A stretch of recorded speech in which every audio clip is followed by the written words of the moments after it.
Testing. InsyaAllah kita akan mulakan Bismillahirrahmanirrahim. InsyaAllah kita akan mulakan program tazkirah kita dalam sesuatu minit lagi insyaAllah.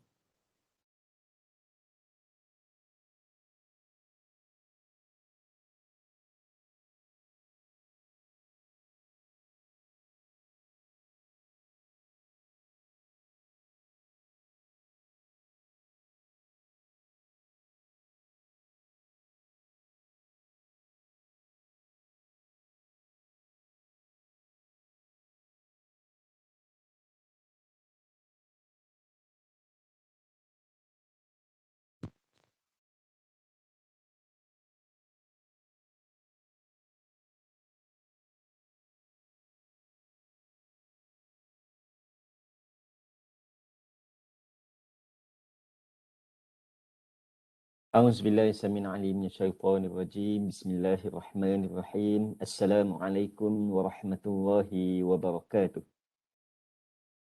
Marilah sama-sama kita mulakan program majlis ilmu kita tazkirah bulan ini dengan membaca Ummul Kitab Al-Fatihah.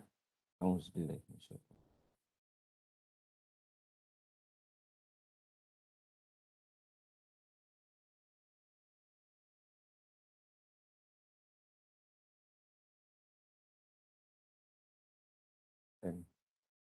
Alhamdulillah Rabbil Alamin wassalatu wassalamu ala asyrafil anbiya'i wal mursalin sayyidina wa maulana Muhammadin wa ala alihi wa sahbihi ajma'in. Qala rabbi shrah li sadri wa yassir li amri wahlul 'uqdatam min lisani yafqahu qawli wa ba'd. Yang dihormati kepada yang berbahagia Profesor Dr. Sazlin Sahlan Kasim, pengarah Hospital UiTM, timbalan-timbalan pengarah hospital, para doktor kaki tangan Hospital UiTM, yang berbahagia Fadil Ustaz Muhammad Faizan bin Tajwid selaku pentazkirah jemputan kita pada pagi ini. Khususnya tuan-tuan dan puan-puan yang dirahmati Allah Subhanahu taala sekalian.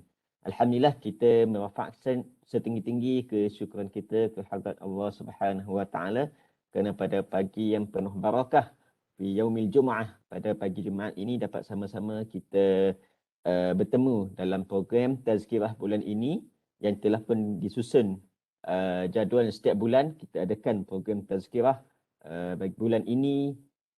Anjuran unit High Islam Hospital UiTM dengan kerjasama unit latihan. Tuan-tuan dan puan-puan yang dirahmati Allah Subhanahu wa taala sekalian, tajuk kuliah ataupun tazkirah kita pada hari ini adalah Al-Quran terapi jiwa. Qala Allah Ta'ala fil Qur'anil Azim, a'udzu billahi minasyaitonir rajim, wa nunazzilu minal Qur'ani ma huwa shifaa'un wa rahmatun lil mu'minina wa la yazidu zalimina illa khasara. Allah Subhanahu wa taala berfirman dalam surah Al-Isra ayat 82 yang bermaksud dan kami turunkan dari Al-Quran yang menjadi syifa ataupun penawar dan rahmat bagi orang-orang yang beriman kepadanya, dan tidaklah menambahkan kepada orang yang zalim kecuali ataupun selain pada kerugian. Tuan-tuan dan puan-puan yang dirahmati Allah Subhanahu wa taala sekalian, walaupun kita sekarang berada dalam bulan Zulqa'dah, biasanya bila kita sebut tentang Al-Quran, kita banyak menyebut tentang Al-Quran ni pada bulan Ramadan, iaitu pada satu peristiwa nuzul Al-Quran pada 17 Ramadan atau malam ke-17. Biasa menceritakan tentang Al-Quran. Tetapi Al-Quran ni bukan hanyalah kita mengingati berkenaan dengan Al-Quran ni secara bermusim. Kita patut menjadikannya sebagai bacaan harian dan sebagainya. Dan kita maklum Al-Quran adalah kitab suci kalamullah, kan? Dan menjadi juga yang seperti yang saya sebutkan tadi, iaitu syifa ataupun menjadi terapi bagi jiwa kita. Jadi bagaimana untuk kita mengetahui bagaimana Al-Quran itu berfungsi sebagai terapi jiwa kita, marilah sama-sama kita mengikuti tazkirah yang akan disampaikan oleh Al-Fadhil Ustaz Muhammad Faizan bin Tajwid. Apa khabar Ustaz? Baik, Alhamdulillah. Alhamdulillah. Siapa tak kenal lah Ustaz Faizan ni. Berkumandang. Suaranya setiap kali majlis. Kenal seorang.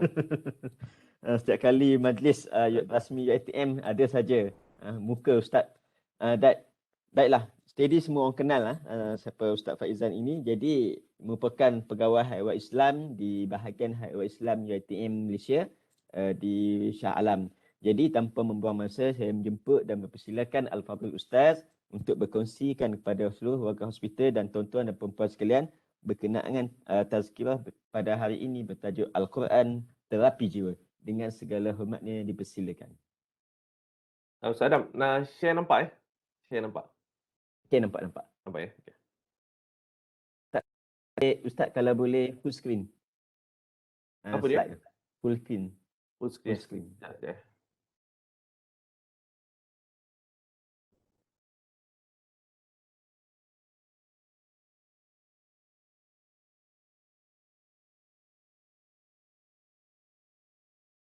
Kena buka balik kot ni. Tapi nampak aku tak? Nampak eh?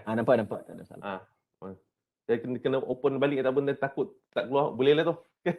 Dia nampak eh? Okay. Okay.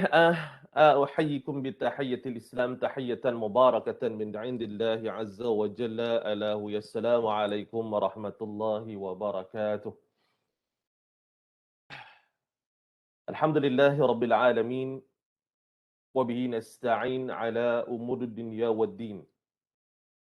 أشهد أن لا إله إلا الله وحده لا شريك له، وأشهد أن سيدنا محمدا عبده ورسوله المبعوث رحمة للعالمين. قال رب اشرح لي صدري ويسر لي أمري واحلل عقدة من لساني يفقه قولي. سبحانك لا علم لنا إلا ما علمتنا إنك أنت العليم الحكيم. ولا حول ولا قوة إلا بالله العلي العظيم. أما بعد. Terima kasih kepada sahabat saya Al-Fadhil Ustaz Muhammad Adam Zakaria, yang berbahagia Profesor Dr. Sazli Sahlan Kasim, pengarah Hospital UiTM,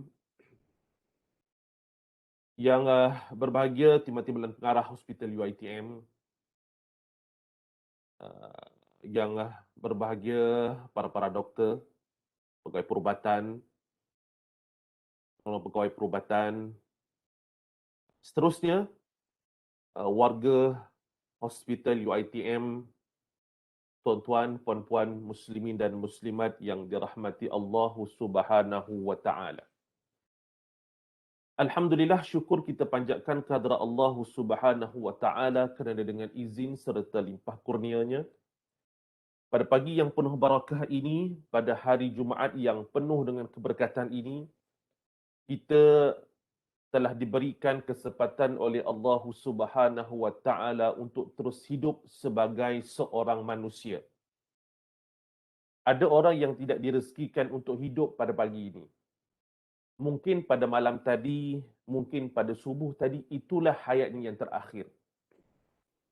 Justru sebagai seorang hamba, lafaz pertama yang perlu disebut apabila bangun pada waktu pagi ialah Alhamdulillah.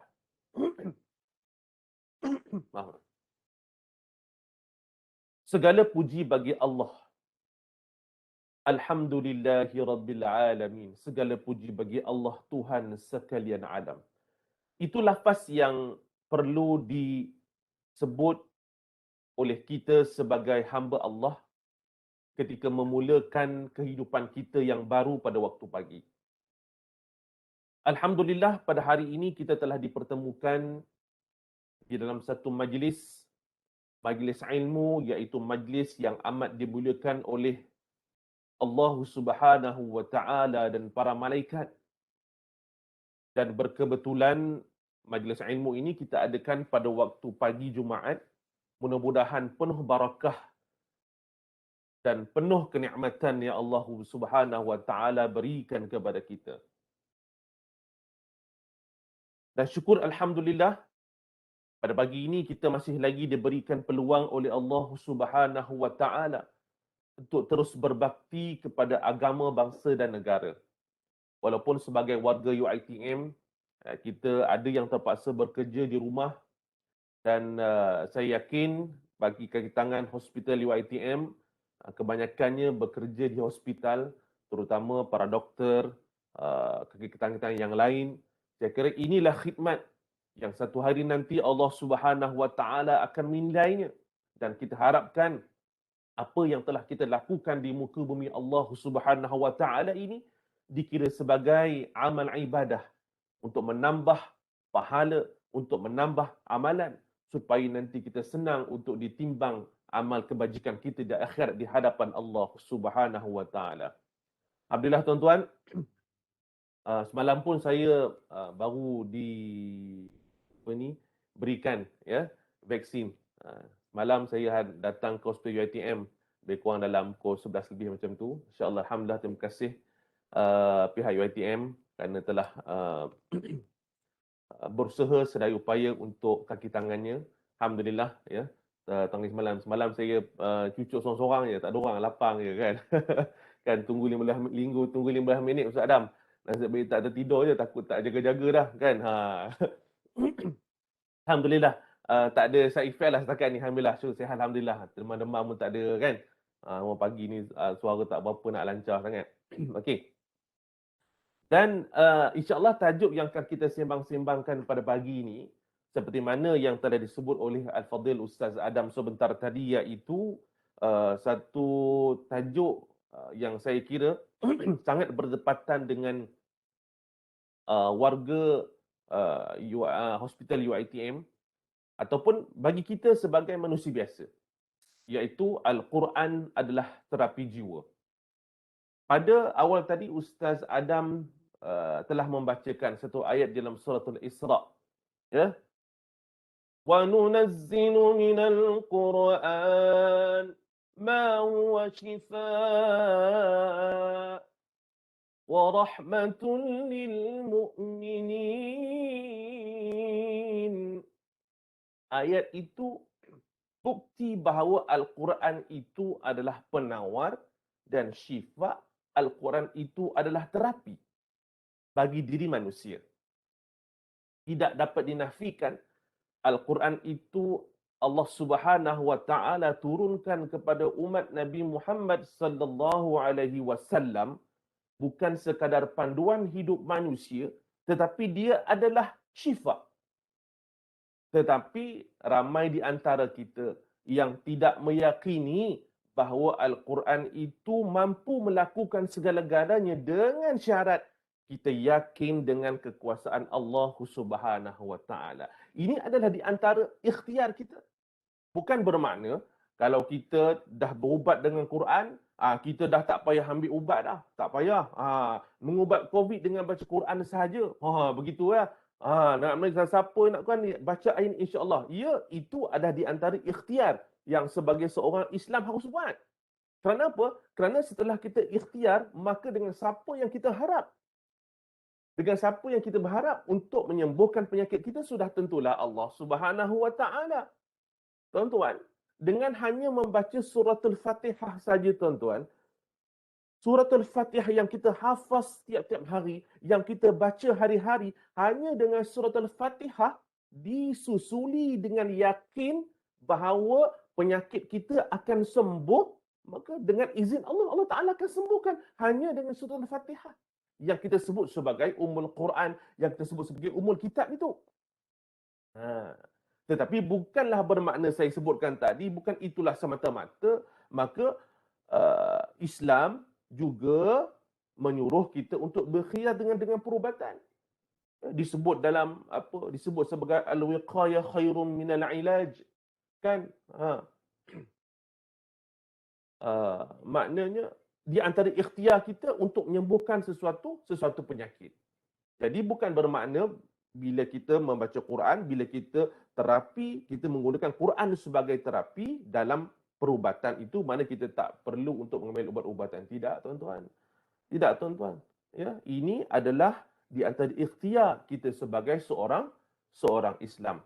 Dan bagaimana umat Islam meyakini bahawa Al-Quran itu boleh menjadi terapi ke dalam jiwa, tuan-tuan. Tuan-tuan, saya dimaklumkanlah mengikut pembacaan-pembacaan apabila berlakunya PKP ini, macam-macam juga masalah yang berlaku di kalangan keluarga.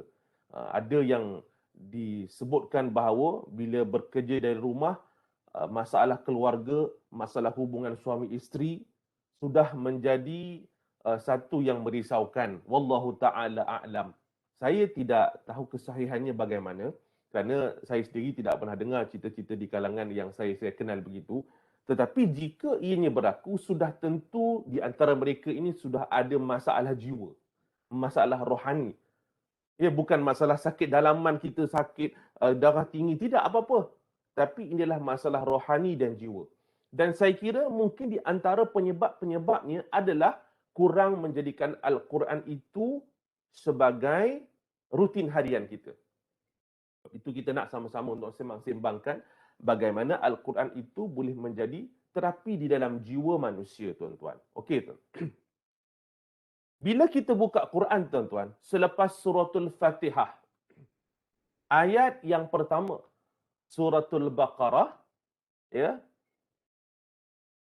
dipaparkan pada ayat yang pertama. Maaf tuan-tuan, format dia dah lari dah, saya dah PDF tiba-tiba tadi bagi Allah tak sempat nak betulkan. Okey. Dalam Quran ayat yang pertama, kalau tuan-tuan ada Quran boleh buka, ayat pertama lagi Allah telah sebut Bismillahirrahmanirrahim. Alif Lam Mim. Zalikal kitabu la raiba fihi. Hudan lil muttaqin.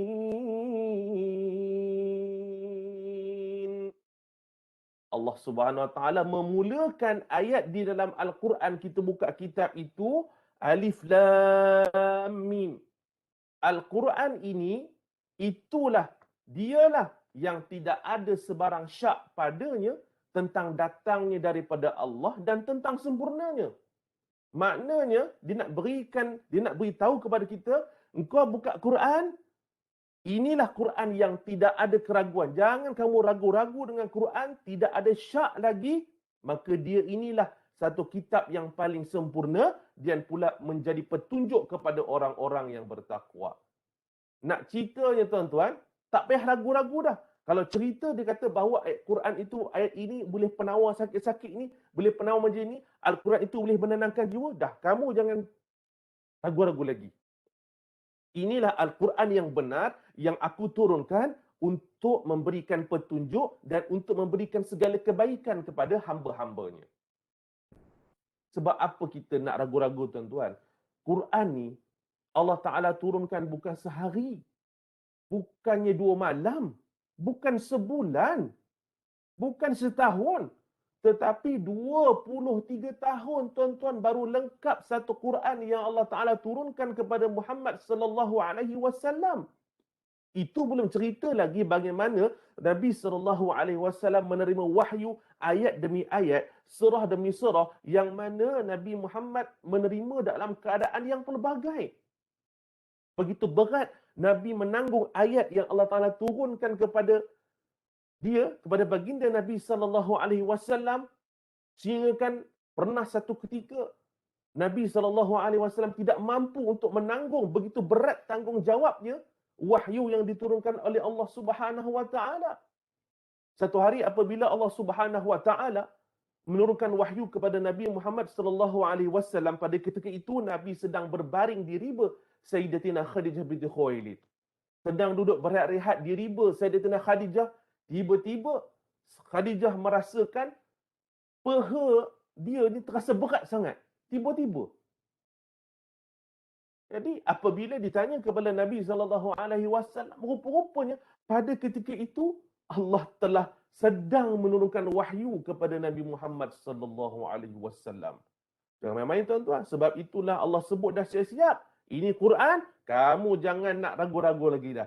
Apa saja yang sebut tentang Quran itu benar, apa yang disebut dalam keadaan Quran itu adalah betul. Bila dia kata itu penyembuh, bila dia kata itulah menjadi satu pengajaran, bila Allah Ta'ala sebut dalam Quran arahan begitu dan begini, maka kamu ikutlah. Ya, ini Allah Ta'ala dah siap-siap untuk sound kita dalam Quran pada ayat yang pertama lagi tuan-tuan. Begitu hebatnya, begitu indahnya tuan-tuan, Al-Quran itu diturunkan dalam penuh ketertiban. Sebelum nak cerita pasal benda lain. Ya, jadi kita tak perlu ragu tuan-tuan dengan Quran ni. Ya, cumanya kadang-kadang itulah kita Berapa orang yang kita sebut sebagai berapa orang yang menjadikan Quran itu sebagai teman di rumah, teman di pejabat. Itu yang kita nak sama-sama muhasabah, tuan-tuan. Ya, kadang-kadang bila Ramadan baru teringat nak Quran. Cari Quran lama mana simpan. Lah Quran Ramadan tahun lepas rasa kat almari ni, tiba-tiba tahun ni tak ada. Sudah. Kan? Itu baru nak cari Quran, belum kira baca. Kan? Macam manalah kita nak jadi sebagai terapi jiwa? Kan Quran pun tak tahu letak mana. Jangan asal Quran, jangan kita tunggu Ramadan. Maknanya setiap hari rutin kita hendaklah menjadikan Al-Quran itu sebagai rutin harian. Okey tuan-tuan. Minta maaf tuan-tuan.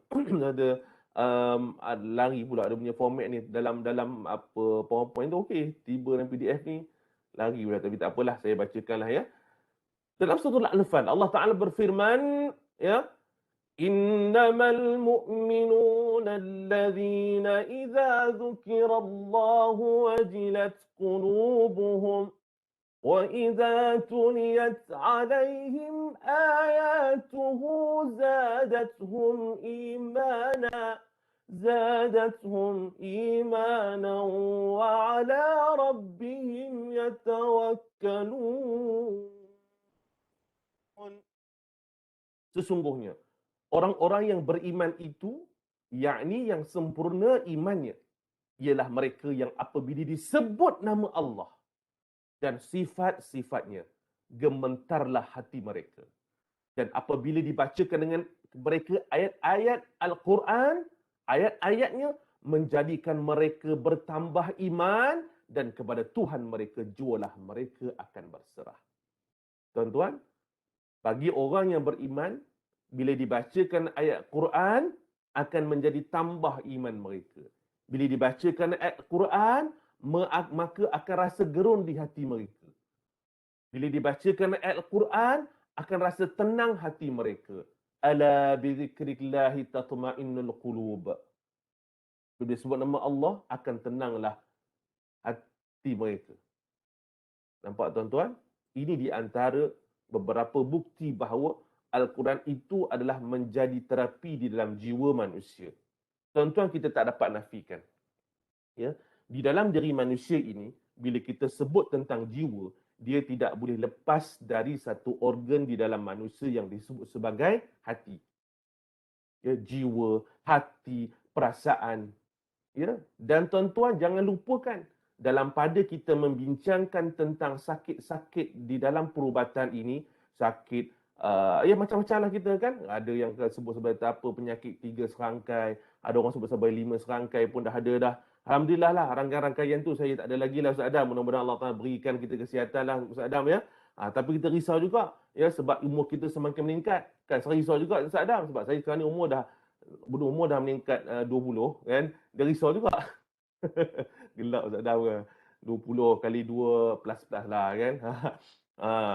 Saya dah risau juga kadang-kadang kita tak berapa nak sihat. Tetapi kita minta Allah SWT agar diberikan kesihatan kepada kita. Okey.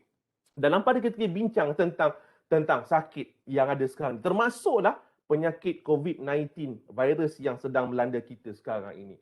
Tetapi kita perlu ingat, ada lagi satu penyakit yang saya kira berbahaya untuk manusia sekiranya tidak diubati.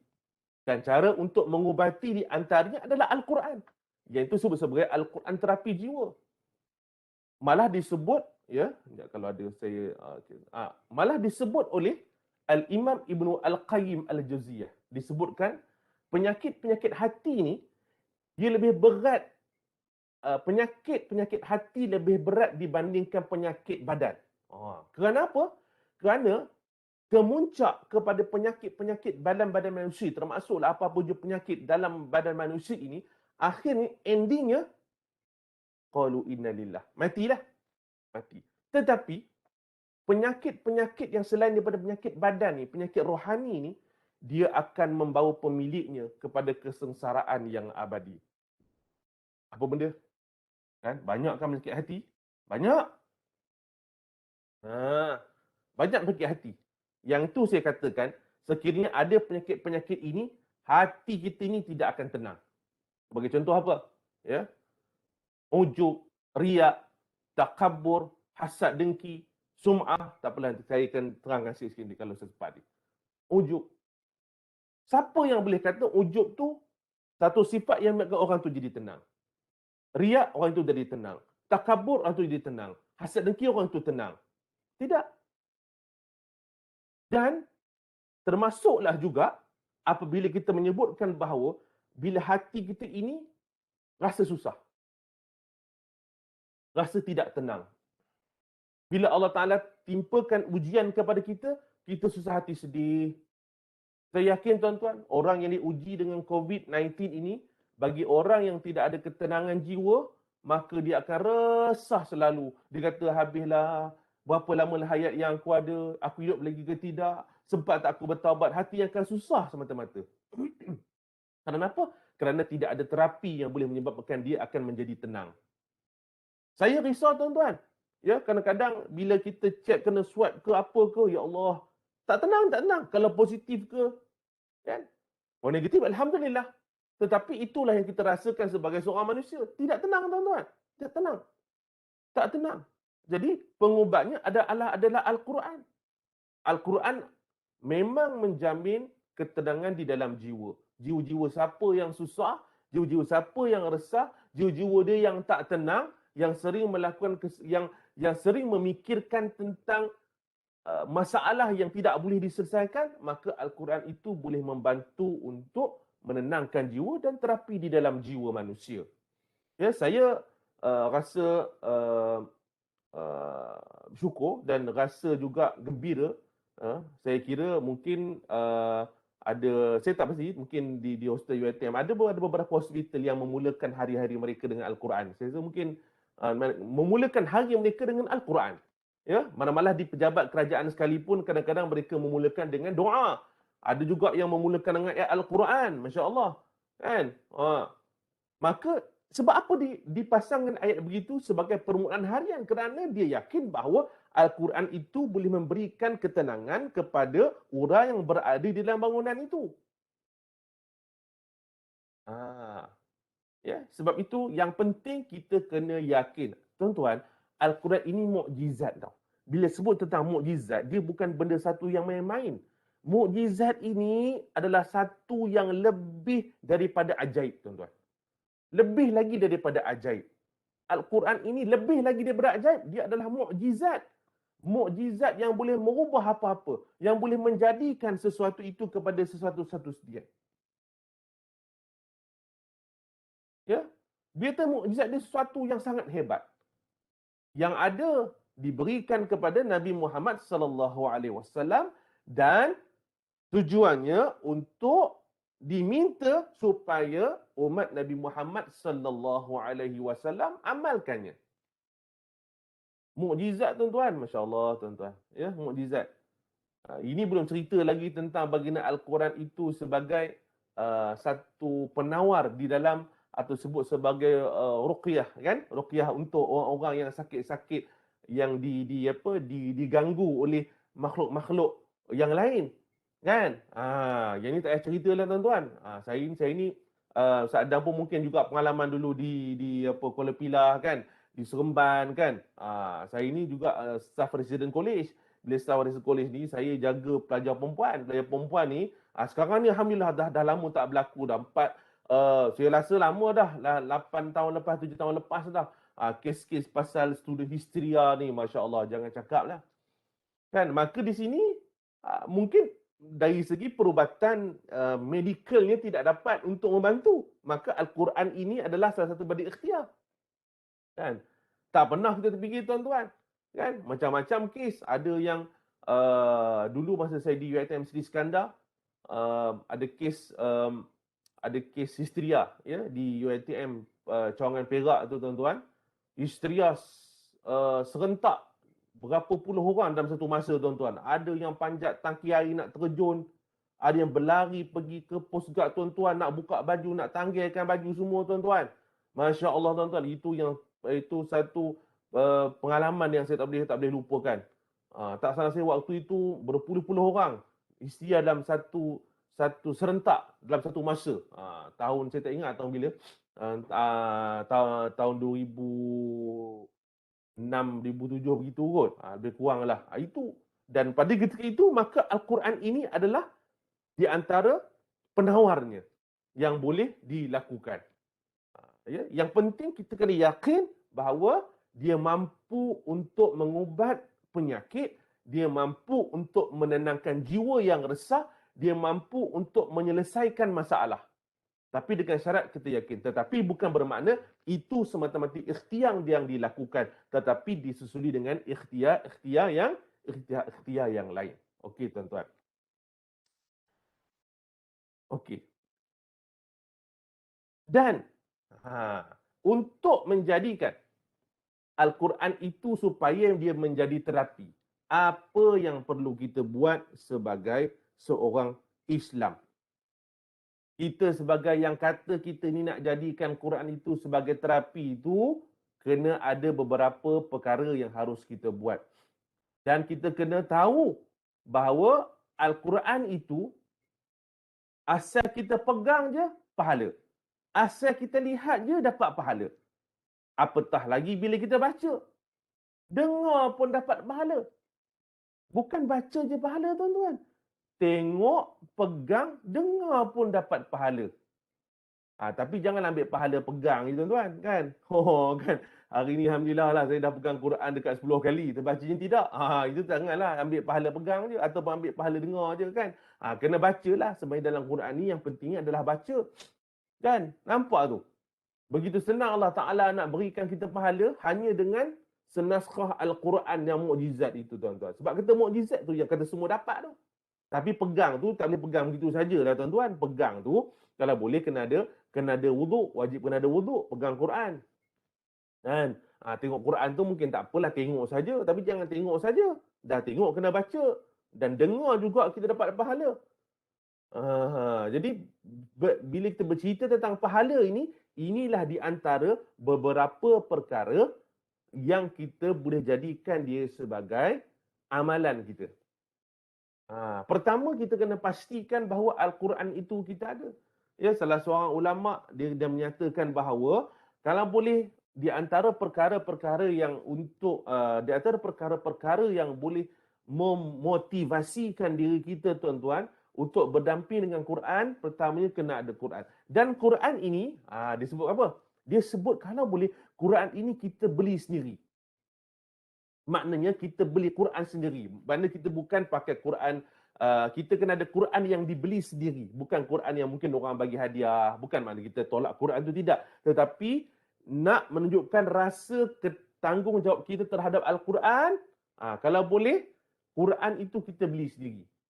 Menunjukkan itu hak kita yang mutlak. Kita beli pakai duit kita sendiri dan kita jadikan dia sebagai Quran yang akan kita pegang baca tiap-tiap hari. Buat tu dulu. Kalau siapa yang tak ada lah. Kan yang paling bagus, ada orang yang dia beli Quran kecil tu, kadang-kadang di dalam handphone kita pun dah ada Quran dah kan. Dalam Quran Android dan sebagainya, tak apa, tak ada masalah. Semua yang kita nak cuba buat, bagaimana kita nak menjadikan Quran itu sebagai peneman kita, jadikan Quran itu sebagai rutin kita. Pertamanya mesti ada Quran yang kita kalau boleh kita beli dengan duit kita sendiri. Kita tahu kita letak di mana dan kita bacalah Quran tuan-tuan. Kita tak cerita lagi tentang apa je, kita cerita tentang bagaimana kita nak meyakini bahawa Al-Quran itu boleh menjadi terapi di dalam jiwa manusia. Bila hati yang resah, hati yang sedang susah hati, memikirkan masalah, memikirkan apa-apa saja yang tak mampu diselesaikan dalam tempoh yang terdekat, maka di antara penyelesaiannya adalah kita kembali kepada Al-Quran. Sebab itu tuan-tuan, ya, satu langkah awal yang boleh kita lakukan sebagai seorang Muslim apabila kita menghadapi sesuatu masalah, apabila hati kita ini resah, apabila jiwa kita ini resah, maka ambillah Quran, ambil wuduk, ambil Quran dan bacalah Al-Quran. Bacalah Quran. Bagi orang yang menjadikan rutinnya adalah Al-Quran, maka dia ini biasanya susah untuk mendapat kesusahan dalam jiwa. Bukan bermaksud tak ada pernah ada masalah, tidak. Tetapi dia kurang untuk mendapat keresahan di dalam jiwa. Kerana dia telah melazimi dalam kehidupannya dengan Al-Quran. Ya, baca Quran pada tiap pagi, baca Quran pada setiap kali lepas solat. Baca Quran bukan semata-mata di dalam solat, tetapi baca Quran di luar solat. Ada orang baca Quran juga. Dia kata apa, Ustaz, saya baca Quran setiap hari. Baca kat mana?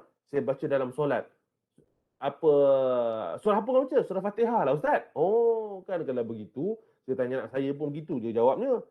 Tak bolehlah sama dengan orang lain. Maknanya dia disebut sebagai membaca Al-Quran pada waktu di luar solat, tuan-tuan. Di luar solat.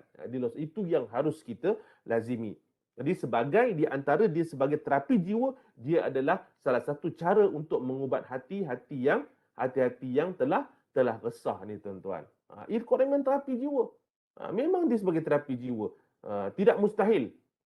Ada beberapa ada beberapa saya sebut pada awal tadi, ada beberapa di jabatan-jabatan kerajaan yang melazimi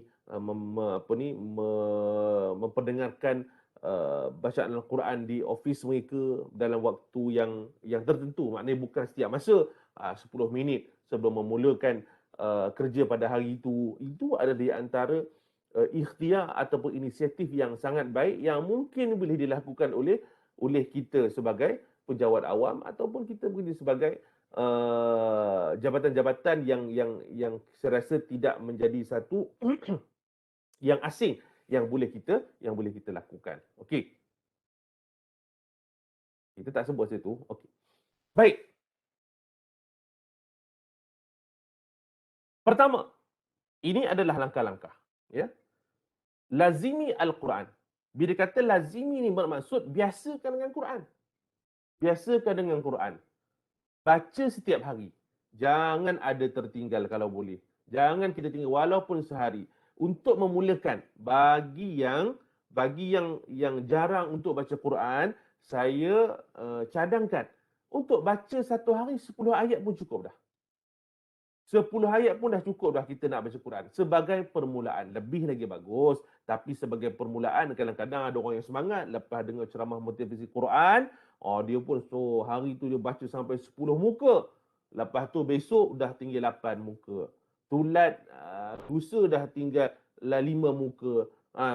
Besok dah tinggal 2 muka. Lah terus tutup. Itu tak baca dah. Kita tak begitu.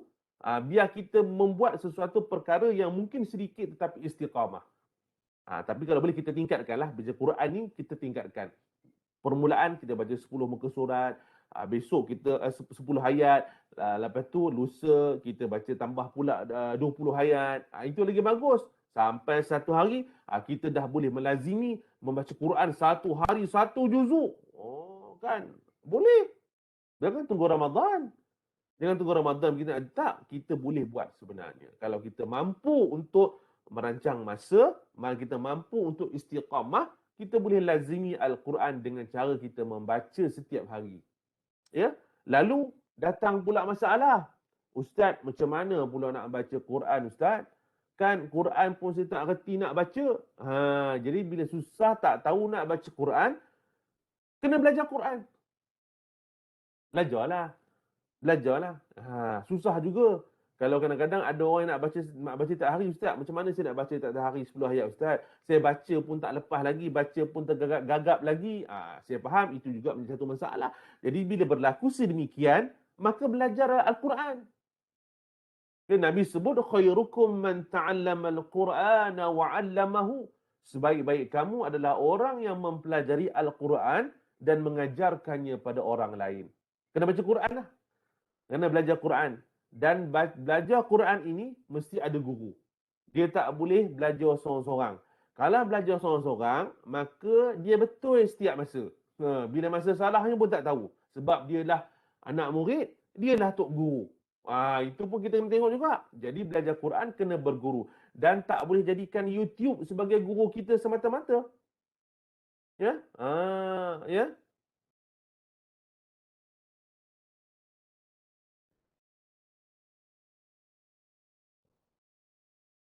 Dia mesti menjadikan tidak boleh bukan sekadar dia belajar saja, tetapi dia ada guru. Itu adalah rukun-rukun untuk mempelajari Al-Quran. Belajar dan kena ada guru untuk belajar. Itu wajib bagi seorang yang nak belajar Al-Quran. Kalau kita tak belajar Quran, mana kita nak dapat kemanisan di dalam Al-Quran kita itu? Belajar. Memang belajar ni perlukan masa, kena sabar, kena mujahadah, kena sentiasa meneruskan pembelajaran, tidak ada stop. Itu ada di antara yang perlu dilakukan bagi seorang yang nak belajar Quran. Dan apabila kita sudah boleh baca Quran, maka kemanisan itu kita dah boleh dapat, ketenangan itu dan boleh dapat, dan untuk mendapat lebih tenang itu, untuk mendapat lebih kesan dalam kemanisan Al-Quran kita itu, kita cuba untuk memahami. Cuba untuk faham apa yang kita baca. Ya, saya faham kita ni bukan orang Arab. Kan kalau surah Al-Fatihah itu lepaslah kita tahulah maksudnya apa sampai waladdallin. Insya-Allah lah kita hafal, kita tahu maknanya. Tapi pada ayat-ayat yang lain kita mungkin tak tahu. Jadi cara yang boleh kita lakukan adalah dengan cara kita membaca terjemahan. Ya, kalau boleh juga kita ada satu Al-Quran yang disebut sebagai Al-Quran dan terjemahan. Banyak dijual ya sekarang ni. Sekarang tak boleh pergi kedai, pergi online pun tak apa. Kan, beli di online pun tak apa, tak ada masalah. Ya. Ataupun nanti bila dah rezeki kan kedai dah buka, boleh kita beli Al-Quran dan terjemahan. Tak boleh kan kita boleh tengok download di online, di internet pun ada.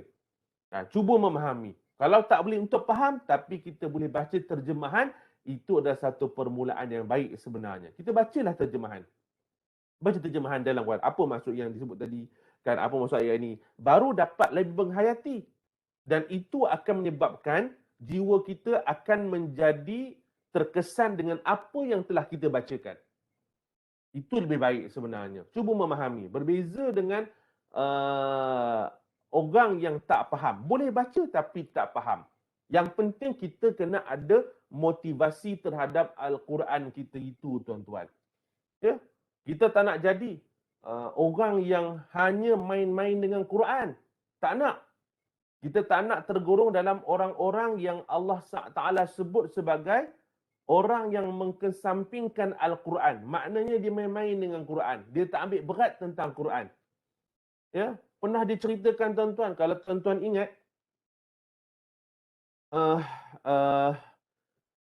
satu dialog dalam filem P. Ramlee yang lama.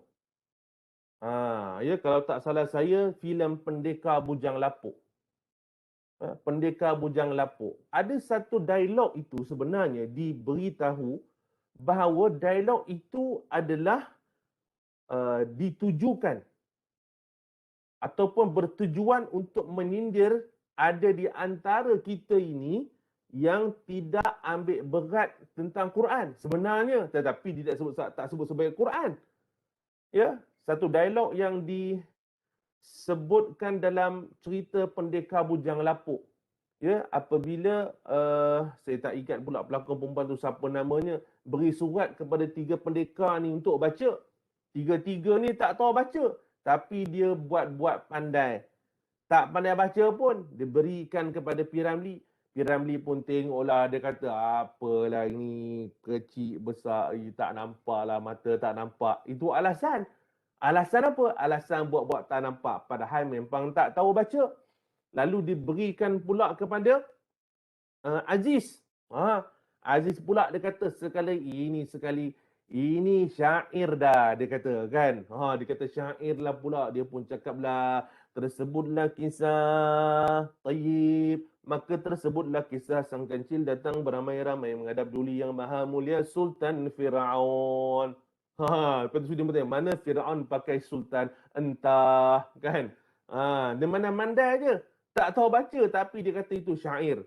Kan? Lepas tu, si Sudin pun ambil pula surat. Mehlah aku baca. Apa syair-syair lah. Dia pun Sudin bercakap, sekali Arab dah. Udah Sudin kata Arab pula dah. Kan? Memang Al-Quran ni bahasa Arab. Tapi dia tak baca Arab pun. Dia kata, apa ni? Wal fadang fasirul. Lebih kurang saya pun tak ingat. Ta'adudil pukuk kayu wilu panasu tariku. Gitu. Dia kata, apa kuk dah, dia kata. Dia kata panas terik, kan? Last sekali dia cakap, wal tumpuk tai unta.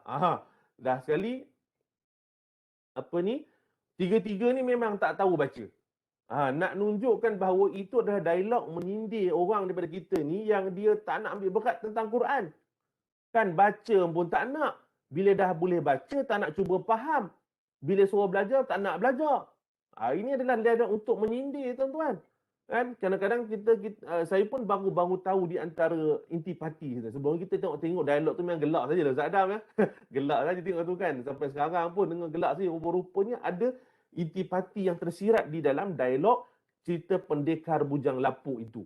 Maka kita sebagai seorang Islam, di antara perkara yang boleh kita mulakan adalah dengan cara kita melazimi Quran, belajar Al-Quran dan cuba untuk faham. Jangan risau tentang bahasa Arab ni tuan. Bahasa Arab dalam Quran ni adalah bahasa yang sangat istimewa.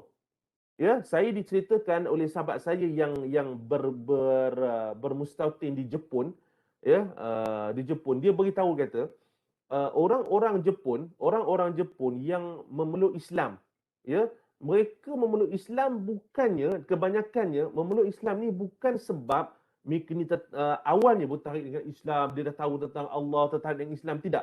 Kebanyakannya mereka yang memeluk Islam, kebanyakan adalah mereka yang sudah membaca terjemahan Al-Quran. Sebab kata orang Jepun ni kadang-kadang dalam train, kadang-kadang dia saja beli buku terjemahan Al-Quran, dia baca. Sebab dia membaca terjemahan itu menyebabkan dia terbuka hati, terbuka pintu hidayah untuk peluk Islam. Ya, itu baru baca terjemahan, tuan-tuan. Dia tak tahu baca gitu. Tak boleh baca. Itu baru tengok terjemahan. Belum cerita baca. Quran ni, tuan-tuan, kita ni tak tahu bahasa Arab. Ya, saya pun tak pandai. Sadam pandai lah bahasa Arab. Ya. Quran ni adalah bahasa Arab. Bahasa yang paling lama. Bahasa yang paling lama terpahat di bumi ni sejak lebih 2000 tahun. Lebih 2000 tahun dah. Bila? Maknanya dah lama lah. Dah lama dah ketika wahyu diturunkan kepada Nabi Muhammad SAW. Dah lama, lebih daripada 2000 tahun. Tetapi hebatnya Quran ini, bahasa Arab dalam Quran kita ni, walaupun kita tak pandai cakap Arab, tapi kita boleh baca Arab, boleh baca Quran. Sedangkan baca Quran tu dah bahasa Arab. Tonton baca Fatihah tadi. Tu bahasa apa tu? Bahasa Arab tu. Kan?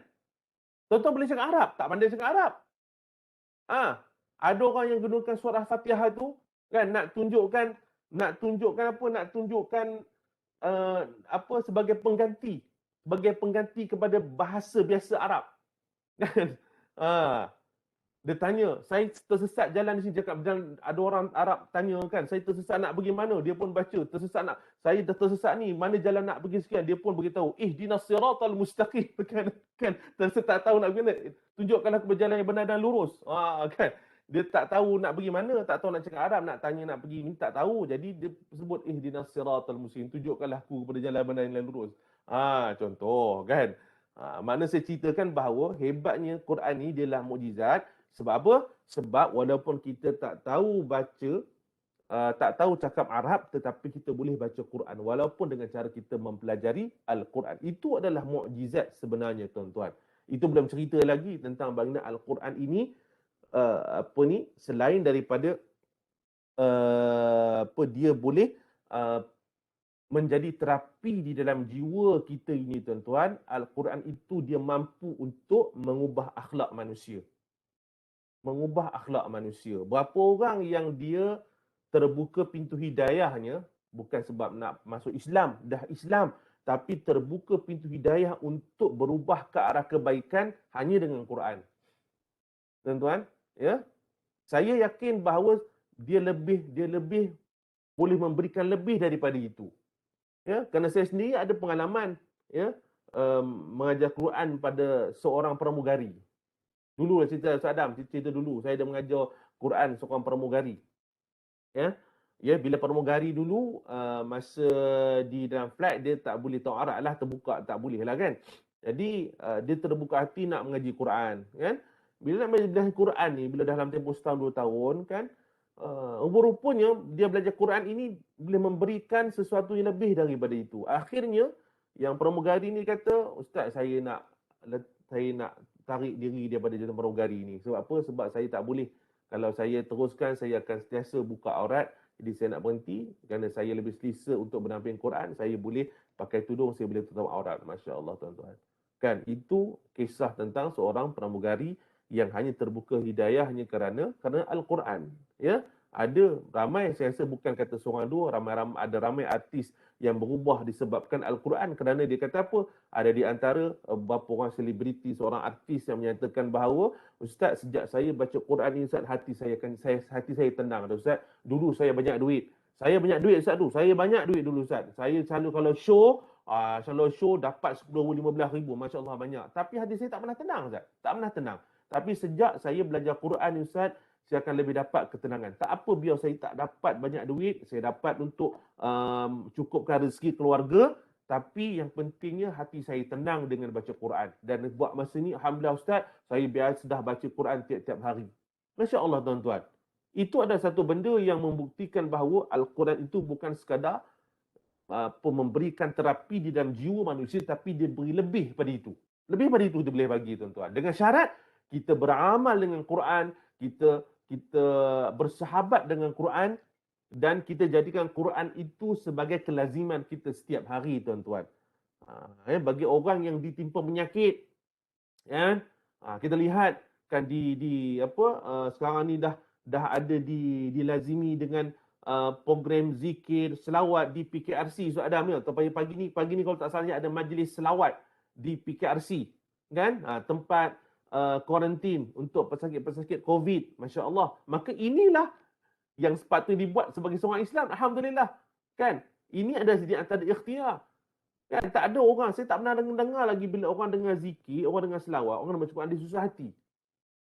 Kadang-kadang dengan dengar baca Quran, dengan dengar saja kita boleh menangis. Kan? Kita boleh menangis dengan mendengar orang membaca Quran. Kan? Kita ni dua je Ustaz Adam nak menangis dengar ni. Satu dengar orang baca Quran, satu lagi dengar takbir raya. Menangis juga. 2 tahun tak balik kan. Kan? Nangis juga. Allahu Akbar, nangis juga. Yang ni Al-Quran ni kan, kita tengok para sahabat. Ya, para sahabat bukan sekadar menangis ketika mendengar bacaan Quran, tetapi menangis ketika membacakan Al-Quran. Para sahabat. Sebab apa menangis? Sebab mereka faham apa yang dia baca. Tetapi ada orang yang dia tak faham baca, tapi dia boleh menangis. Dia tu Ustaz, saya tak tahu Ustaz, kenapa saya dengar orang baca Quran ni Ustaz, saya boleh menangis padahal saya tak faham. Saya tak faham. Saya tak faham. Saya tak faham pun apa yang dibacakan Ustaz, tapi saya boleh menangis dengan apa yang didengar. Itu hebatnya Al-Quran. Bagi orang yang melazimi Al-Quran, dia tidak perlu ada rasa risau. Tak perlu. Ustaz Adam, saya nak kongsikan satu cerita yang diceritakan kepada saya. Cerita ini diceritakan oleh guru saya, yang dia dapat cerita ini daripada seorang ulama Quran, Dr. Aiman Suwaid. Ya, Dr. Aiman Suwaid, ya. Di Syria kalau tak salah saya. Dr. Aiman Suwaid.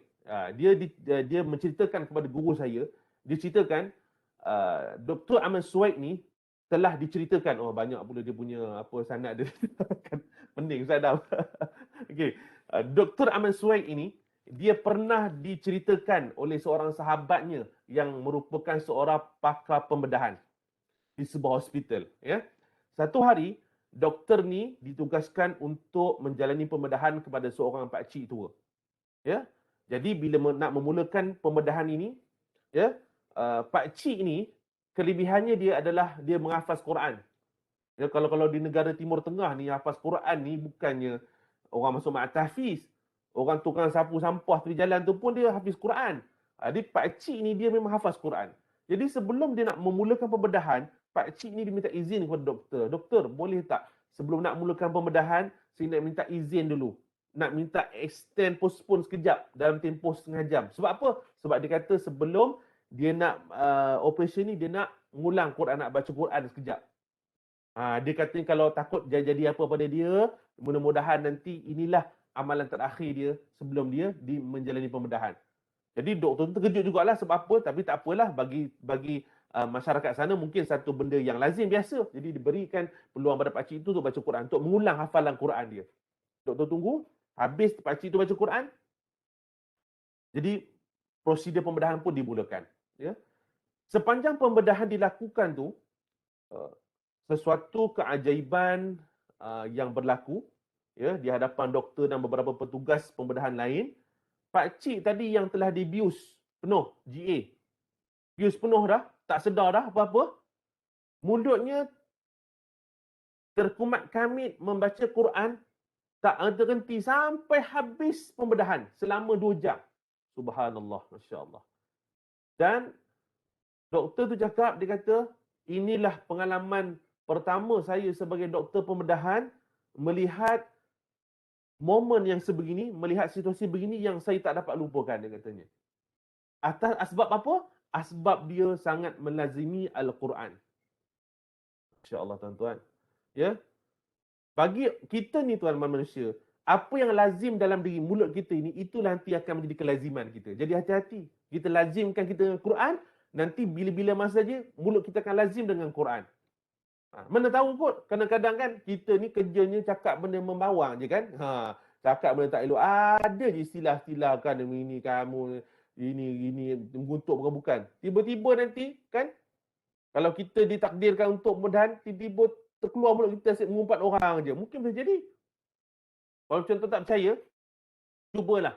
Sebelum tidur tu, tuan-tuan pergilah mengumpat orang ke apa, cakap tak elok, sampai kita bawa ke tidur. Mengigau. Ngigau kan? Cakap bukan-bukan ni. Kalau cakap ngigau, cakap Ustaz Adam handsome, tak apa juga. Kan? Ustaz Adam handsome. Kan? Jadi, itu antara supaya apa yang dilazimi oleh mulut kita ni akan lazim setiap masa. Ini adalah mukjizat tuan-tuan. Mukjizat yang kita tidak dapat nafikan bahawa Al-Quran ini adalah terapi di dalam jiwa manusia. Maka apa yang harus kita buat nak menjadikan dia sebagai terapi? Maka inilah cara-caranya. Kena lazimi Al-Quran, kena belajar Al-Quran dan cuba untuk faham. Dan step yang terakhir adalah kita amalkan apa yang disebut oleh Al-Quran. Itu yang sebenarnya yang paling susah tuan-tuan. Kita boleh cuba faham. Tapi bila dah faham, berapa orang yang nak buat? Yang apabila Allah Ta'ala suruh dalam Quran. Kita boleh faham. Quran kata sebegini. Quran kata begini. Janganlah kamu begini. Janganlah kamu begini. Tapi berapa orang yang buat tuan-tuan? Berapa orang tuan-tuan? Ya, berapa orang yang buat? Tak.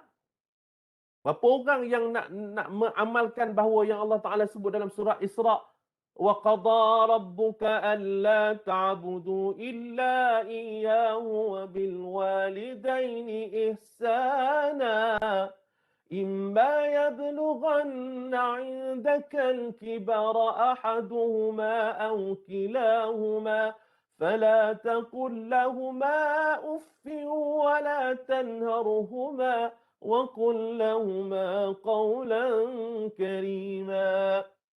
Itu Allah sebut dalam Quran. Allah sebut dalam ringkasan maksudnya, hendaklah kamu berbuat baik kepada kedua ibu bapa kamu dan janganlah kamu kata pada mak kamu walaupun sekalipun. Tapi berapa orang di kalangan kita, anak-anak kita yang tidak beradab dengan ibu bapa. Yang paling parah sekali, mereka derhaka kepada dua ibu bapa. Itu saya cakap tadi. Orang boleh faham, orang boleh belajar, tapi berapa orang yang amalkan tu, itu yang susah kita nak dapat. Jadi kalau kita tak boleh nak amal Quran, maka manalah kita nak dapat terapi dalam jiwa? Jiwa. Quran baca untuk tenang jiwa tuan-tuan. Kalau kita tak tenang juga, apa yang kita buat? Sebab ada satu soalan, Ustaz. Ustaz kata kan, Quran ni terapi. Saya baca tapi tak tenang-tenang jiwa saya, Ustaz. Hati saya ada masalah je, Ustaz. Macam mana nak buat? Teruskan baca. Teruskan baca. Jangan, selagi mana tidak, baca terus. Jangan patah balik. Begitu juga soalan, Ustaz. Ada orang semayang tapi buat maksiat juga. Semayang tapi buat maksiat juga. Teruskan semayang. Bukan bermakna dah buat maksiat, berhenti semayang, dah tak boleh pergi mana dah. Dah semayang pun buat jahat juga, stop semayang. Tak. Teruskan semayang. Teruskan semayang. Solat itu nanti tidak tahu bila dia nanti akan memberikan perubahan di dalam diri manusia itu, tuan-tuan. Dan kita kena lihat Al-Quran ini lebih besar daripada bukan sekadar terapi jiwa, tapi lebih besar daripada itu, tuan-tuan. Ya, sama ada terapi di dalam jiwa, terapi dalam kesakitan, terapi penyakit, boleh digabungkan sekali sebagai satu terapi yang boleh digabung jalinkan. Terapi jiwa, terapi kesakitan, terapi penyakit dan sebagainya. Itu kita kena sekalikan tuan-tuan. Yang penting kita tidak menolak apa yang telah disyariatkan dalam Islam untuk ikhtiar. Ada orang yang bukan sekadar, dia tak boleh, dia dah baca Quran dah ustaz, cuba, tapi dia perlukan counselling. Dia perlukan tunjuk ajar. Dia perlukan nasihat. Maka itu alternatif yang lain. Dia perlukan nasihat. Perlukan tunjuk ajar. Pergi kepada pakar counselling.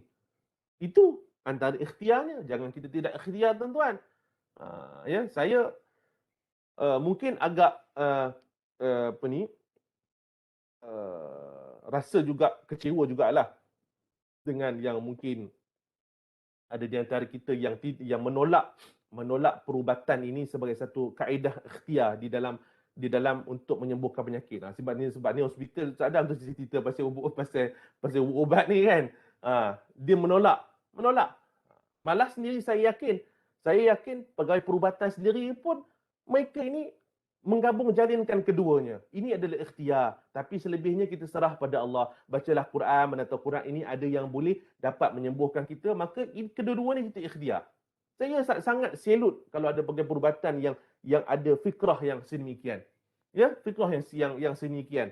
Dan saya kita apa jua yang kita buat ni perakhirannya kita kena ingat walaupun ubat itu adalah asbab kita sembuh, tetapi yang menyembuhkan itu adalah Allah Subhanahu Wa Taala. Saya sering diingatkan oleh guru saya, dia kata, kalau kamu makan ubat, kalau kamu sembuh, jangan lupa kamu cakap dengan izin Allah. Biiznillah. Kamu jangan cakap, oh ubat ni memang bagus ni. Ubat ni aku makan 2 biji, baik terus.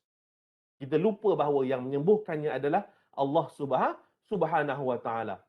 Ya, kita jangan lupa sebut biiznillah itu, dengan izin Allah itu. Apa juga ubat yang kita makan. Ya, itulah sekarang kita kadang-kadang ikhtiar, ya, dan bila doktor ni pun ada step dia. Kan kalau ada apa, kalau macam sakit, kalau macam sakit apa-apa dah, tak kisah sakit apa pun, sakit badan ke, sakit apa, sakit kaki ke, dia painkiller ni ada banyak Ustaz Adam, ya. Kan. Doktor ni lebih memahami. Dia pun ada juga step ubat dia tak bagi terus ubat yang paling kuat. Dia bagilah dulu Ponston dulu kan. Lepas tu baru dah upgrade sikit lah, bagilah Celebrate lah kan. Dah tak boleh dia bagi pula apa ni, Akoxia ke contoh kan. Ubat Akoxia ni pun ada juga level dia kan. Ada yang 90 gram, ada yang 120 gram.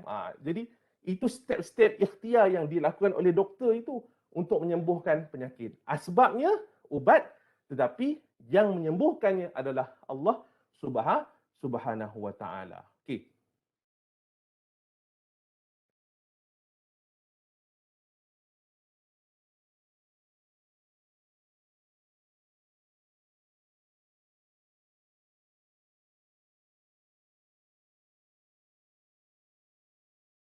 Ada satu amalan tuan-tuan, amalan yang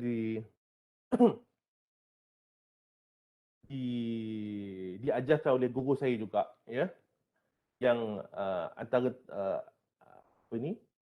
amalan yang boleh dilakukan, yang amalan ini dilakukan oleh para salafus soleh, para guru pada waktu dulu, untuk menenangkan seketika hati yang sedang susah, hati yang sakit, ataupun orang yang sedang dalam keadaan agresif.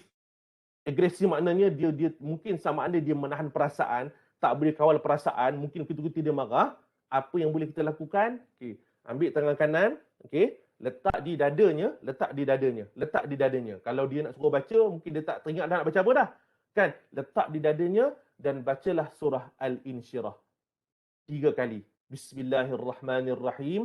Alam nashrah laka sadrak wa wada'na 'anka wizrak alladhi anqadha dhahrak wa rafa'na laka dhikrak fa inna ma'al usri yusra fa idza faraghta fansab wa ila rabbika farghab. Baca 3 kali, insya-Allah orang yang sedang bergelojak tu dengan tak boleh kita nak kawal tu, hatinya akan tenang seketika. Mana boleh dapat kawal dengan izin. Yang penting kena yakin. Ya, baca Fatihah dulu, bismillah, Fatihah sekali, dan baca surah Al-Insyirah tadi sebanyak 3 kali. Itu antara ikhtiar yang boleh kita lakukan untuk menenangkan jiwa sahabat-sahabat kita yang kadang-kadang tak boleh kawal perasaannya, dia bertindak agresif, kadang-kadang ada yang sampai yang lebih teruk lagi, ada yang sampai nak bunuh diri. Masya Allah. Bunuh diri ni yang kita tak nak. Dan bila kita tidak ada ketenangan jiwa, bila jiwa kita sakit tuan-tuan, maka dia akan boleh pergi lagi yang lebih buruk. Yang itu yang kita tak nak. Bila dah lebih buruk tadi, maknanya berlakulah macam-macam mudarat untuk semua orang. Kita tak nak. Itu yang boleh kita buat. Sikitlah mungkin sebagai amalan yang mudah boleh kita amalkan nanti lepas ni, baca Al-Fatihah dan baca surah Al-Insyirah 3 kali dan letak di dada. Itu amalan-amalan yang senang, mudah kita buat. Mudah-mudahan akan memberikan manfaat kepada kita. Yang pentingnya, ketiga-tiga perkara utama ini tadi, lazimi Al-Quran, belajar Al-Quran, cuba faham Al-Quran itu, jadikan dia sebagai simpanan kita untuk menjadikan Al-Quran itu sebagai terapi di dalam jiwa. Mana kita baca Quran. Baca Quran itu, orang yang sentiasa lazim dengan Quran, macam saya cakap sebelum ni, orang yang lazim dengan baca Quran, hatinya dia lebih banyak tenang daripada susah. Bukan kata tak pernah susah, kan? Saya pun tak tahu susah juga, jaga hati menor, tak malam apa nak jadi ni, boleh ke buat ke tidak. Ada susah hatinya, lama tak balik kampung, bila lah nak buka rentas negeri ni kan, lama tak balik kampung, bila lah nak gunting rambut dah macam rok kapak dah ni, kan? Susah hati sebab rambut panjang aja, kan? Bukanlah bermakna kita sebut itu makna satu masalah yang besar, tapi kita nak ketenangan di dalam jiwa. Sebab Allah Ta'ala sebenarnya telah memberikan kita hikmah yang besar dalam pandemik COVID-19 ini. Kalau kita perasan, ya, sejak setahun yang lalu kita telah diuji oleh Allah Ta'ala dengan pandemik COVID-19 ini, yang mana kita terpaksa duduk di rumah, kebanyakannya kerja di rumah, maka seluruh keluarga berkumpul di rumah. Bila seluruh keluarga berkumpul di rumah, kita mungkin sebagai contoh, pada awal PKP 1.0 dulu pada tahun lepas kan, masa itu mungkin tak biasa lagi dengan norma kerja dari rumah. Jadi kebanyakan kita akan buat aktiviti keluarga seharian di rumah. Sebenarnya Allah Ta'ala nak berikan peluang kepada kita. Nah, aku beri masa banyak dah ni. Apa lagi? Ibadah lah, baca Quran lah. Masa banyak dah ni. Ambil Quran, baca Quran. Masya Allah, kan? Maka itu hikmah yang paling besar yang Allah Ta'ala berikan kepada kita disebabkan COVID-19 ini. Kan, itu pada awal dululah, kan? Baca Quran, Masya Allah, ada yang buat grup Quran sesama keluarga, baca Quran setiap hari, sembahyang berjemaah setiap hari. Tapi kenapa kita tidak ambil iktibar daripada hikmah yang Allah Ta'ala berikan dulu, kita buat lagi sekarang ini. Nak mulakan satu yang baik itu kadang memang susah, tapi dia memerlukan mujahadah yang tinggi. Kadang-kadang sehingga kita terpaksa paksa diri kita. Kena paksa. Mulakan dengan paksa, kadang-kadang baru jadi. Kalau tak paksa, tak jadi. Kena paksa. Begitu juga dengan anak-anak kita. Nak suruh baca Quran. Kan, kadang-kadang kena mulakan dengan paksa dulu, baru boleh jadi biasa juga, tuan-tuan. Ya, mudah-mudahan saya kira apa yang kita kongsikan pada pagi-pagi ini, walaupun tak seberapa, akan mendapat sedikit kebaikan lah untuk kita mempertingkatkan diri kita sebagai seorang Islam, mempertingkatkan diri kita sebagai seorang Muslim, mempertingkatkan diri kita sebagai seorang khalifah di muka bumi Allah Subhanahu Wa Taala ini. Dan kita jangan lupa dua perkara yang Nabi SAW tinggalkan kepada kita, iaitu Al-Quran dan As-Sunnah. Jadikan Al-Quran itu sebagai satu kelaziman di dalam diri kita, kerana nanti bila kita di akhirat nanti, tuan-tuan, Al-Quran lah yang akan menjadi peguam bela kita di akhirat. Bagi orang yang nak baca lah. Kalau orang yang tak nak baca, tak jadilah peguam bela. Kan? Siapa yang nak baca Quran, siapa yang jadikan dia sahabat dalam diri dia, maka Al-Quran akan menjadi peguam bela di akhirat nanti, tuan-tuan. Iqra'ul Quran fa innahu ya'ti yaumal qiyamati syafi'an li ashabi. Bacalah Al-Quran, kerana sesungguhnya Al-Quran itu akan datang pada hari kiamat memberikan syafaat kepada sahabat-sahabatnya. Kita nanti di akhirat, kalau siapa yang dah biasa dengan Quran, kita tak perlu cakap di depan Allah Subhanahu Wa Taala. Al-Quran dah yang ditolong jawabkan untuk kita. Surah Al-Baqarah dan surah Ali Imran yang itu nanti akan menjadi peguam bela. Ada dua nanti peguam kita di akhirat, tuan-tuan, bagi orang yang suka baca Quran, iaitu surah Al-Baqarah, yang seorang lagi nama dia adalah surah Ali Imran. Bukan bermakna kita tak ditimbang, kita ditimbang juga. Tapi yang tolong jawabkan adalah 2 surah. Kita diam aja. Kan itu kelebihan bagi orang yang suka berdamping dengan Al-Quran.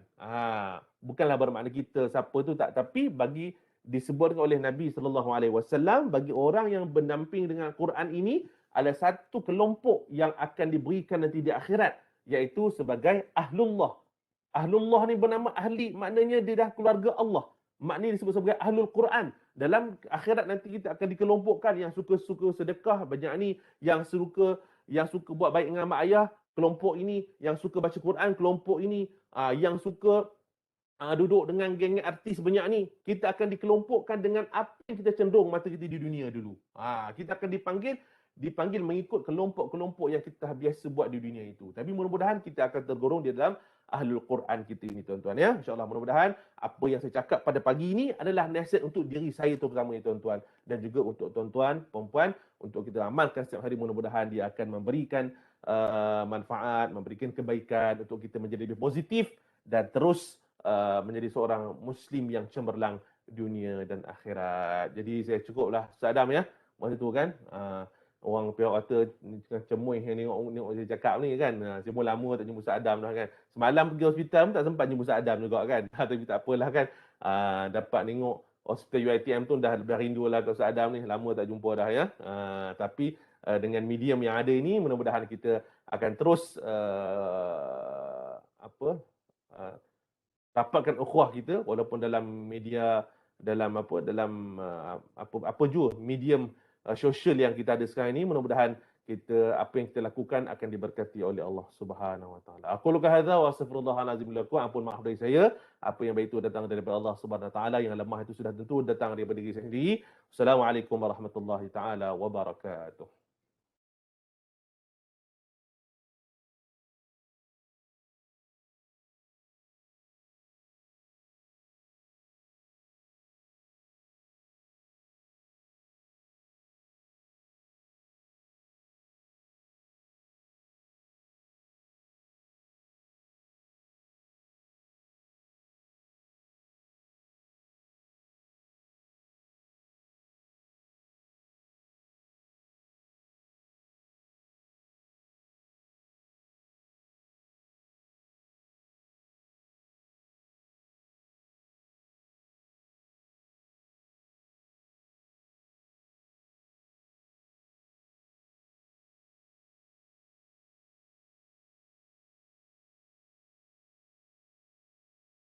Tak dengar lah Ustaz Adam.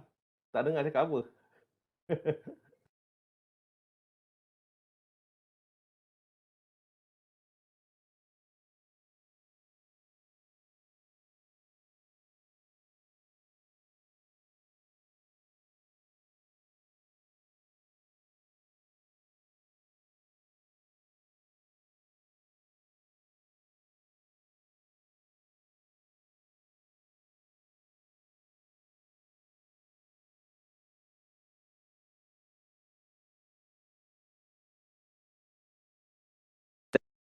Okay, test.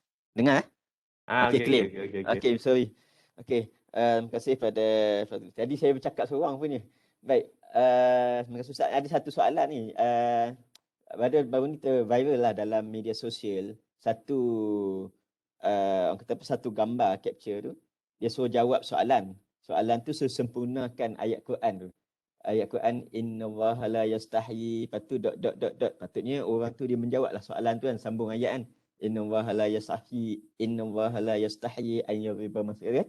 Tapi dia menjawab soalan tu dengan seolah-olah nampak macam dia tulis jawapan ayat Quran, tapi sebenarnya bila kita baca betul, ni macam lirik lagu raya ni kan.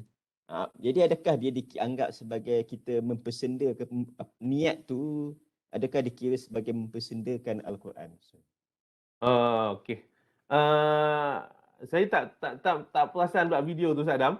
Tadi maknanya dia tulis innallaha la yastahyi. Ayat sebenarnya dia macam soalan ayat dia, soalan dia sempurnakan ayat ni, maknanya tulis jawapan lah. Dia bagi okey. Macam ni. Ada dua keadaan. Okey, pertamanya ayat Al-Quran ini cerita pasal yang viral dulu. Saya pun tak pernah tengok. Okey, tak apa. Yang pertamanya, ayat Al-Quran apabila kita menyebut dengan tidak menyempurnakan, okey. Contohnya innallaha la yastahyi, tak tahulah sama ni sama ayyadriba mathalan ma ba'udatan fama fawqaha ke, kan? Itu ataupun selain daripada itu, sekiranya kita tidak menghabiskan ayat itu, adabnya kita kena tulis ila akhiri ayah. Ila akhiri ayah. Itu pertama, okey. Dan tadi soalan dikata, adakah dia mempersenda Al-Quran? Okay. Kalau dia buat tu dengan niat mempersenda Al-Quran, jawapannya dah berdosa. Itu saja. Dengan niat mempersendakan Al-Quran. Kalau kita tahu tujuannya untuk apa, tujuannya untuk apa, mana tujuan tidak ada tujuan untuk mempersendakan Al-Quran, dia kena tulis sama ada dot-dot itu dengan akhiri ayat dan kena jelas apa tujuan yang dibuat itu. Kalau dia kata tidak ada niat untuk mempersendakan Al-Quran, maka tidak mengapalah. Tidak mengapalah. Tapi kalau dia kata dia berniat untuk mempersendakan dan orang lain berpandangan dia mempersendakan Al-Quran, maka dia boleh jadi perkara yang syubhah juga dan boleh pergi kepada jatuh dosa juga. Sarah. Okey, baik. Terima kasih kepada Ustaz. Soalan yang benda tu saya capture tu saya dah WhatsApp kepada Ustaz. Ya ke? Okey, tak apa. Okey. Okey, saya ingat sekadar itu sajalah perkongsian kita untuk tazkirah bulan ini. Terima kasih saya ucapkan pada Al-Fadhil Ustaz Muhammad Faizan bin Tajwid atas perkongsian yang disampaikan. Jadi diharapkan dapat kita sama kita menjadikan Al-Quran sebagai untuk kita bukan hanya sekadar melihat, tetapi juga kita kena baca, mendengar dan sebagainya, macam-macam cara. Kalau macam contoh orang perempuan kan, ada masa-masanya yang dia tidak boleh orang kata apa, memegang mushaf sebagainya, tapi dia at least kurang-kurang dia boleh mendengar. Tak boleh nak baca, tapi at least kurang-kurang dia boleh mendengar ayat-ayat Al-Quran, walaupun dalam keadaan tentu yang dia tak boleh menyentuh Al-Quran dan sebagainya. Okay. Dan juga apa yang penting, kita berusaha untuk menjadi sebahagian daripada sahabat Al-Quran, kerana sesungguhnya Al-Quran adalah penenang jiwa, dapat mampu merawat dan juga menenangkan jiwa kita, insya-Allah. Terima kasih sekali lagi pada tuan-tuan dan puan-puan atas kesudian mengikuti program Tazkirah ini. InsyaAllah kita akan teruskan program Tazkirah ini pada bulan depan dengan tajuk yang berlainan, insyaAllah. Terima kasih. Dan juga bagi tuan-tuan dan puan-puan boleh mengisi link kehadiran untuk program kita pada hari ini. Boleh lihat pada ruangan chat, klik dan terus isi sahaja. Sekali lagi, saya mohon ampun dan maaf sekiranya ada salah silap. Terima kasih kepada Ustaz kerana sudi berkongsi dengan kami. Segala yang baik itu datang daripada Allah Subhanahu Wa Taala. Segala kekurangan itu atas kelemahan diri kita sendiri. Marilah sama-sama kita tangguh atau kita akhiri program Tazkirah pada pagi ini dengan membaca tasbih kafarah dan surah Al-Asr. Kemudian disusuli dengan bacaan doa oleh Al-Fadhil Ustaz Faizan. Subhanakallahumma bihamdika asyhadu an la ilaha illa anta astaghfiruka wa atubu ilaik. Bismillahirrahmanirrahim. Wal 'asr. Innal insana lafi khusr illa allazina amanu wa 'amilus solihat wa tawasaw bil haqqi wa tawasaw bis sabr. Silakan Ustaz untuk membaca doa. أعوذ بالله من الشيطان الرجيم بسم الله الرحمن الرحيم الحمد لله رب العالمين حمدا حامدين حمدا شاكرين حمدا يوافي نعمه ويكافئ مزيده يا ربنا لك الحمد كما ينبغي لجلال وجهك الكريم وعظيم سلطانك اللهم صل على سيدنا محمد طب القلوب ودوائها وعافية الأبدان وشفائها وفهم اللهم صل على سيدنا محمد طب القلوب ودوائها وشفاء الأبصار وضيائها وعلى آله وصحبه وبارك وسلم برحمتك يا أرحم الراحمين اللهم إنا نسألك الهدى والتقى والعفاف والغنى اللهم اكفنا بحلالك عن حرامك واغننا بفضلك عمن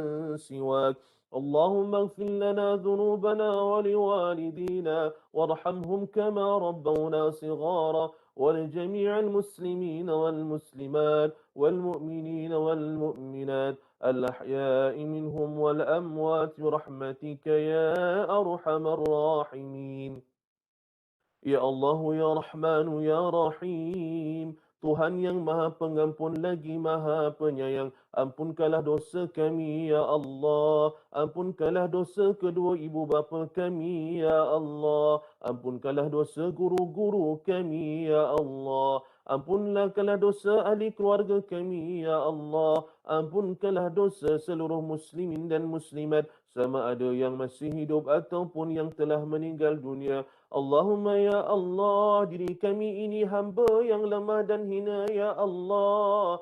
Diri kami ini terlalu banyak dosamu ya Allah. Maka ampunkanlah dosa kami ya Allah.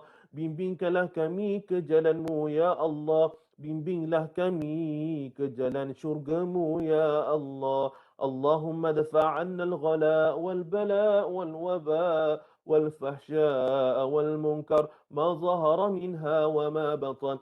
Ya Allah ya Rahman, Ya Allah ya Syafi, Tuhan yang Maha Penyembuh, Kau anugerahlah kesihatan kepada sahabat-sahabat kami yang diuji dengan wabak COVID-19 ini ya Allah. Kurniakanlah kesihatan kepada mereka ya Allah. Permudahkanlah urusan mereka ya Allah. Permudahkanlah urusan keluarga mereka ya Allah.